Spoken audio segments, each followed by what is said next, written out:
4억이어도 전 재산이잖아요. 그거 귀하게 제대로 심어 놓으시려면 많이 다녀보세요. GTX 같은 경우는 사실 이미 많이 오른 감이 있는데 이제 곧 이제 개통하려고 하는 신안산선 그리고 이제 동북선 전제 보고 있는데 이미 착공했고 근래에 이제 한 1, 2년 안에 완공이 돼서 이용할 수가 있어요. 특히 신안산선 같은 경우 저 안산 밑에서부터 여의도까지 30분 안에 들어오잖아요. 동북선도 마찬가지로 이제 지하철이 없는 곳을 이렇게 이어주는 젖줄 같은 노선이 될 건데 이런 노선들 볼 때도 이제 제가 보는 기준 하나 말씀을 드리자면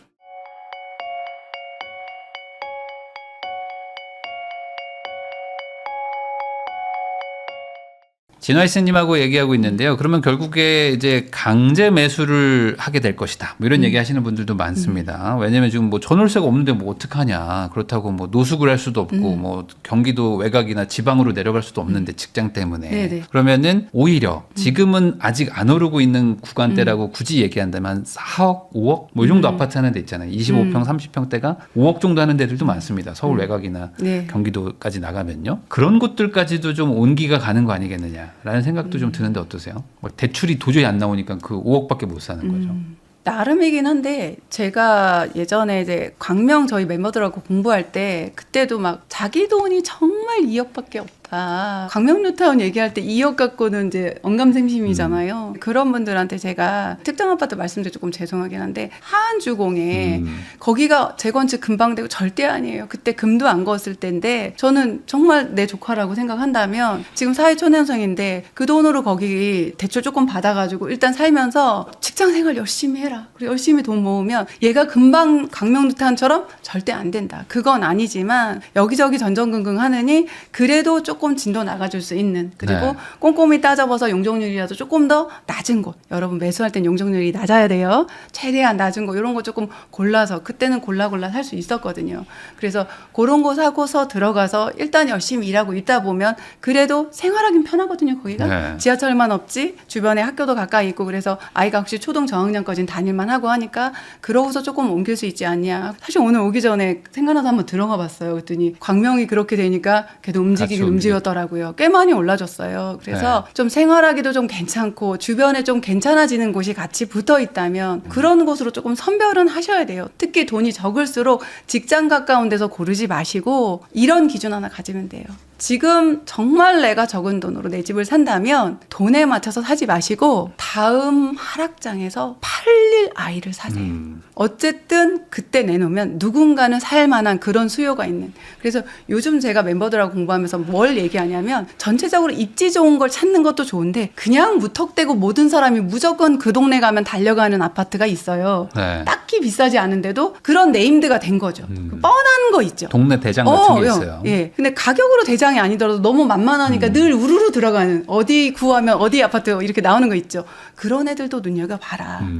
왜냐하면 다음 장에 그 아이를 사러 누군가 올 거니까. 그러니까 인지도가 좀 있는. 그렇죠. 네, 그래서 4, 5억 적지 않습니다. 네. 적지 않아요. 그 내가 가진 돈이 여러분의 전 재산이잖아요. 그러니까 빨리 이 일을 끝내버려야겠다. 이런 태도가 전 제 가장 안타까워요. 이게 얼마나 큰 일인데 내가 안 해봤고 못 해봐서. 그래서 공부하시고 차근차근 조금 준비하셔서 좀 야무지네. 기준은 딱 하나. 너무 많은 거 안 드릴게요. 다음에 팔 때 누가 와서 바로 살만한. 그런 거를 고르는 가장 쉬운 기준 중에 하나가 지금 우리가 계속 무슨 얘기예요? 전세 수요가 있는 곳. 전세라도 꼭 들어오고 싶어하는 그런 곳이 있거든요. 그런 아파트 먼저 좀 선별해 보시면 좋을 것 같아요. 팔릴 거를 사라는 건 되게 중요한 포인트인데 결국에 이제 다들 지금 상승장이다 보니까 네. 지금 안 사면 더 비싸진다는 생각에 우선 뭐라도 잡아놓자. 근데 네. 또 실거주를 막 강제하니까 네. 아 그래도 실거주는 해야지 하면서 말씀하신 그런 단지 네. 빼고 다 빼고 나면은 이제 막 저리 멀리 가서 이제 외곽지 산단 말이에요. 막 처인구도 막 가고 막 하잖아요. 점점 막 멀리 가잖아요. 뭐 김포 갈까 막 하시는 분들 많잖아요. 미리 가 있을게요. 뭐 하시는 분들 많은데. 네, 김포도 또 올렸어요. 물론 이제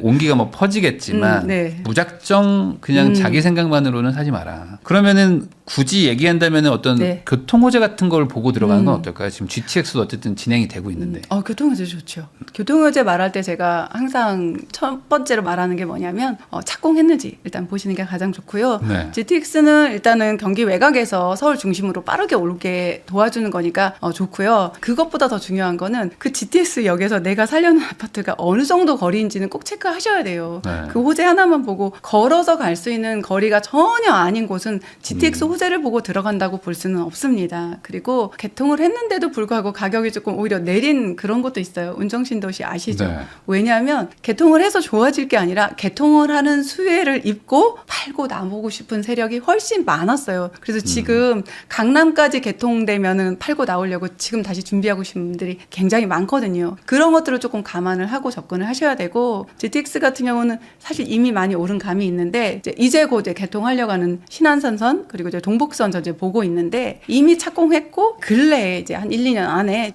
완공이 돼서 이용할 수가 있어요. 특히 신안산선 같은 경우 저 안산 밑에서부터 여의도까지 30분 안에 들어오잖아요. 동북선도 마찬가지로 이제 지하철이 없는 곳을 이렇게 이어주는 젖줄 같은 노선이 될 건데 이런 노선들 볼 때도 이제 제가 보는 기준 하나 말씀을 드리자면 돈이 없으니까 호재도 찾고 뭘도 찾는 거잖아요. 거기서도 뭐 더블 역세권 이런 거 찾으면 사실 이미 비싸요. 그래서 이런 걸 보세요. 여러분이 이런 교통호재 보실 때 지하철역이 없는 걸 보세요. 없다가 생기는 것. 네. 동북선도 보시면 전혀 지하철이 하나도 없다가 거기에 지나가거든요. 그럼 그런 곳에 그 역이 생길 곳 인근을 보시면 현재는 아직은 조금 더 저렴하거든요. 그래서 이후에 진짜 좋아질. 근데 그게 곧 개통이라서 이런 기준으로 교통호재 보시면 손해보지 않으실 거예요. 그러니까 0에서 1이 되는 게 더 파급력이 그쵸. 크다. 네. 1에서 2가 되는 거보다. 라고 이제 얘기를 해주셨는데 지금 비규제 지역을 사는 거는 어떨까? 왜냐면 거기는 그래도 갭 투자도 되고 그리고 이제 어쨌든 간에 뭐 대출 규제도 있는 예. 마당에 그나마 좀 어떻게 자금 운용이 가능하니까 사겠다는 분들도 있는데. 네, 저는 여전히 좋게 봐요. 네, 이미 많이 오른 것도 맞기는 한데 말씀해주신 자금 운용에서 일단 대출 범위가 다르잖아요. 현금 흐름이 좋으신 분들은 저는 좋다고 봐요.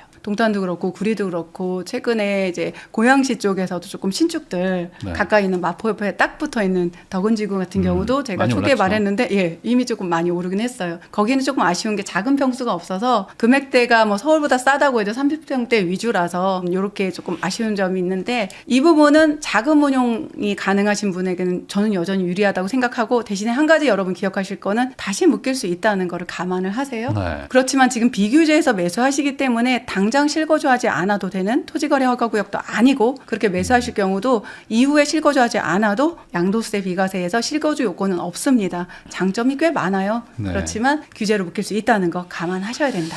규제로 묶이게 되면 네. 어떻게 되는 거냐? 그러니까 가격이 더 오르는 거냐? 아니면은 규제가 아니었기 때문에 주목받았는데 규제 지역으로 합병이 돼버리는 순간 이제 메리트가 없어지는 거 아니냐? 네. 이런 걱정들 하실 것 같긴 맞아요. 하거든요. 아주 좋은 포인트인데 메리트가 없어지는 건 맞습니다. 그래서 네. 제가 계속 뭐라고 강조드려요? 현금 운영을 잘 하실 수 있는 대출을 좀 받아서 그만큼 정도의 아파트를 살 수 있는 40%인데 그거 대비 생애 최초 같은 경우 80%까지 되고 70%도 가능하기 때문에 그 정도 대출을 일으켰을 때 현금 흐름으로 충분히 감당할 수 있는 분이라면 오히려 메리트가 저는 있다고 봐요. 그러니까 이건 좀 자금이 좀 있으신 분들이 네. 비규제를 좀 노려봐라. 네. 앞으로 규제 지역이 더 확대될 거로 보세요. 이대로 계속 가면은 확대를 더 할까요? 여기 몇 군데 눈에 보이는 데만 네. 조금 포함시키지 않을까 싶기는 해요. 지금 어쨌든 네. 계속 수치상으로는 이미 네, 규제를 이미, 해야 되는 지역들이 네, 네. 많이 있잖아요. 네, 맞아요. 아, 근데 토호제를 뭐 더 늘릴까요? 근데 이게 한 번 하면 늘리는 건 쉽지만 줄이거나 줄이는 건 푸는 건 어렵죠. 너무 힘들잖아요. 근데 그 학습 효과도 대단한 게 지금 어지간히 부동산에 관심 있는 분들은 현 정부 동안에는 이 규제를 더 풀지는 않는다는 건 다 인정하고 계세요. 네. 그것도 대단해요. 지난번에는 우리가 취득세 중과도 곧 풀 거야라는 기대를 계속 가지고 있었잖아요. 네. 근데 지금은 그냥 일반인들조차도 부동산 좀 관심 있는 분들은 네, 지금 정부 시절에는 없다. 그리고 추가된다면 3중 기제로 같이 추가할 것 같아요, 저는. 하면 그냥 다 한꺼번에, 할 것 같다. 지금 재개발 시장은 어떻습니까? 전체적으로. 재개발을 투자하는 새로 신규 투자하시는 분들 입장에서는 어떻게 봐야 돼요? 지금 재개발 시장하고 아파트 시장이 진짜 너무나 재미있게 막 움직이는 게 뭐냐면 그 5월 9일까지 계약서만 하는 원래 잔금이었잖아요. 네. 대표님. 근데 그게 계약서만 써도 되고 지금은 약정서만 써도 되게 이제 변했지만 어쨌든 그게 바뀌면서 재개발 시장으로 막 가던 세력이 아직 아파트에 기회가 있어 우르르 떠나는. 근데 중개사님하고 이제 통화를 해보면 거의 그런 얘기를 많이 했었거든요. 이제 반대로 보면 이게 끝나면 오히려 다시 재개발 시장 갈 수도 있겠다. 지금 재개발 같은 경우는 여러분 서울이라고 해도 지방분들이 실거주 안 하고 가능하고 매수가 가능해요. 왜냐하면 네. 재개발에 있는 아파트 빼고 아파트는 안 됩니다. 아파트 다 규제되니까 빌라나 주택이기 때문에 매수는 가능해요. 그렇지만 취득세가 만약에 지방에 집이 있다면 중과가 된다든지 그리고 이후에 양도세 비과세를 받고 싶다면 실거주 의무가 있는 거지 매수가 가능하다. 이게 굉장한 장점이고요. 또 특수 물건들 있잖아요. 토지나 상관없이 매수하고 이후에 입주권으로 바뀌는 시점에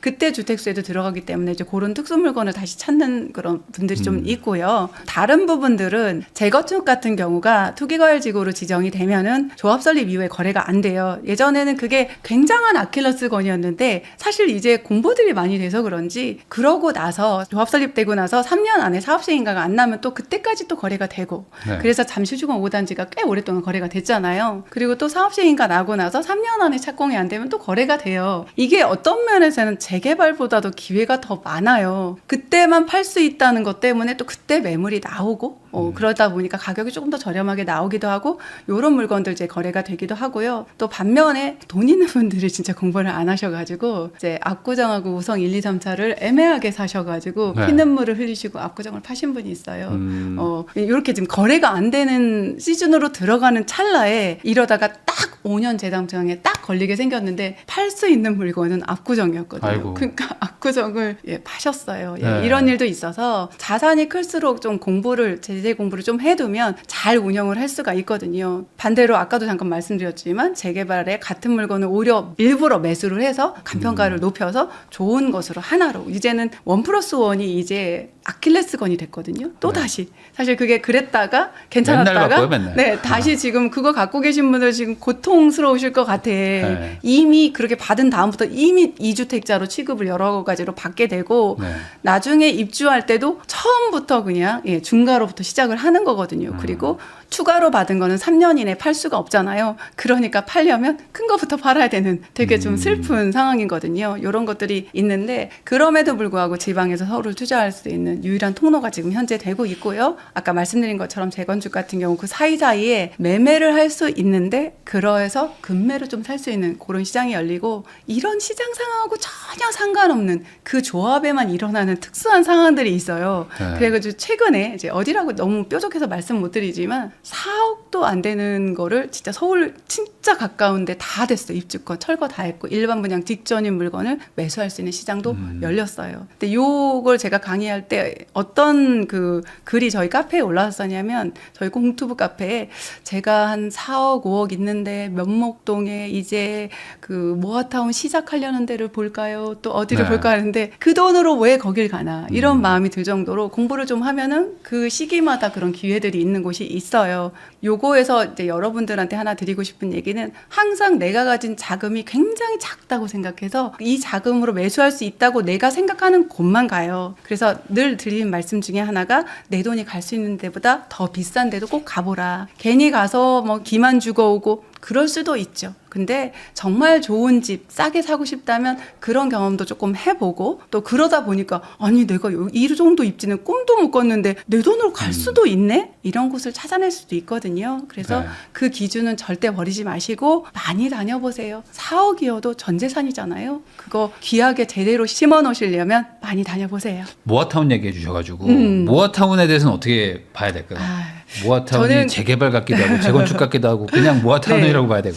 재개발 재건축을 네. 이제 모아놓은 거긴 한데 저는 아직 이제 결과 나온 게 없죠. 저는 재개발 재건축으로 했지만 굉장히 안정적인 투자를 추구하는 사람이에요. 아직 결과 나온 게 없어서 그다지 그렇게 긍정적으로 보지 않는 면이 있고 그 구조를 잘 들어가 보면 이제 뭐냐면 각각의 작은 어떤 재개발 재건축들을 모아서 하는 거예요. 그러다 보니까 다 조합장님이 있고 다 네. 이사진이 있고 이렇단 말이죠. 근데 뭐 그 전체 지하를 같이 또 공동으로 주차장을 하고 뭐 이런 얘기를 할 때 이게 얼마나 많은 잡음이 날까. 조합장 하나 가지고도 몇 번을 갈아치우고 저렇게 힘든데 그래서 이 사업이 빨리 진행되는 곳을 찾거든요. 사실 가장 중점적으로 보는 게 이제 조합장이랑 이제 그 조합 분위기인데 그런 면에서는 굉장히 좀 어려움이 있다. 그게 한 목소리를 내기 어렵고 왜 우리 구역에다가 뭐 쓰레기 분리수거 주거장을 해. 우리 쪽에 주차장을 더 달란 말이야. 이렇게 싸움이 안 날까 과연? 이제 이런 마음이 좀 있어서 일단은 선도지구 진행되는 거 저는 지켜보자예요.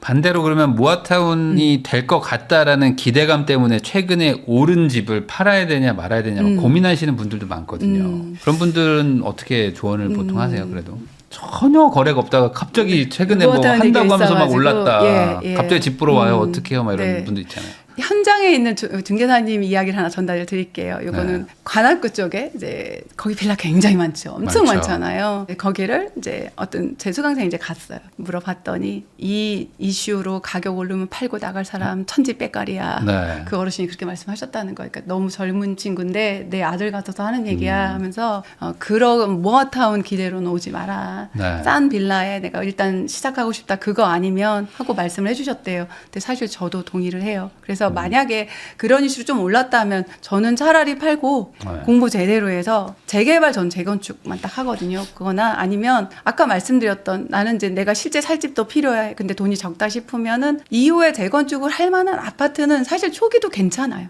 그리고 용적률 같은 거 미리 조금 체크를 하실 수 있잖아요. 제가 가지고 있는 아주 마지노선 하나 알려드리자면 전 대지집은 15평 이하 안 보고요. 200% 이상 용적률 현재 안 봐요. 네, 거기서 202%는 이건 알아서 좀 판단하시고 그냥 이거는 걸러내는 거 이 정도로. 네. 이 정도로 걸러. 이거보다 높으면 사실 사업성이 전혀 안 나오거든요.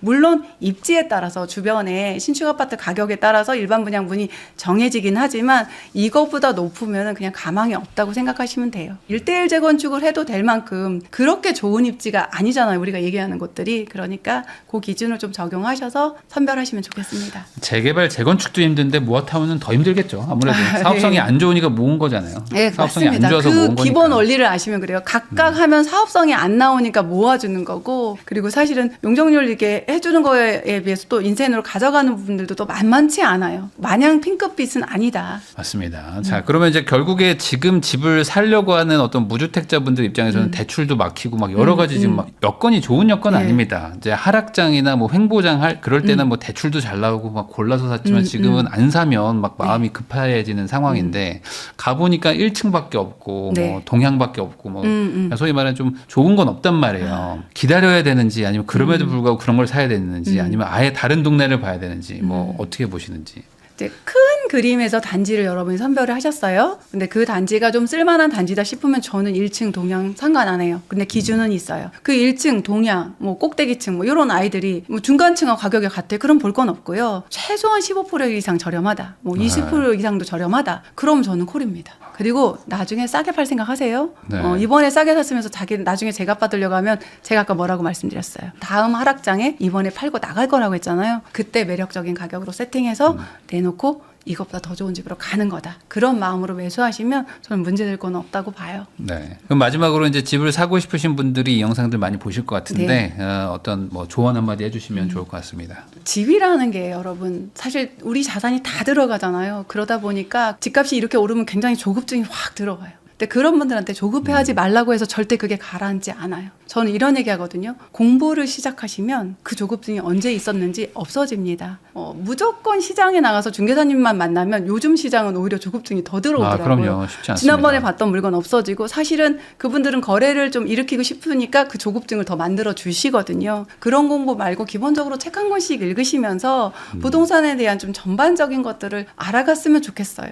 지금 물건도 없는데 무슨 공부 타령이냐 하시는데 제가 아까 말씀드린 지금 적당한 거 사서 나중에 잘 팔릴 그 아이를 팔고 움직인다. 그때는 언제냐면 하락장이에요. 여러분 지난 하락장 겪어봤기 때문에 이 말에 동의하시죠? 겪어보신 분은 동의해요. 맞아. 그때가 사는 게 맞았어. 22년 말 23년 초 그때야. 근데 그때 정말 과연 내가 돌아가면 살 수 있을까? 그거 지금 제가 여러분한테 세팅해 드릴게요. 최근에 전쟁 때문에 주식 바닥칠 때 네. 삼전도 하이닉스도 바닥칠 때 그때 들어가서 매수하신 분. 그거 생각보다 쉽게 못해요. 이 전쟁이 언제까지 갈 줄 알고 트럼프가 일찍 끝내겠지? 모른단 말이에요. 무섭죠. 그 몇천 넣어놓은 주식도 심장이 떨리는데 2억 3억 5억 7억 쉽지 않아요. 그 떨리는 심장을 단단하게 해주는 게 공부예요. 책 읽고 공부하셔도 되고 그리고 시장을 떠나지 마세요. 집을 한 채 사신 분 아니야 이번엔 전세에서 일단 버텨야 되겠어. 그러면서 시장을 떠난다는 의미가 뭐냐면 부동산이 어떻게 돌아가는지 일단 눈 닫고 귀 닫고 하던 일 열심히 하고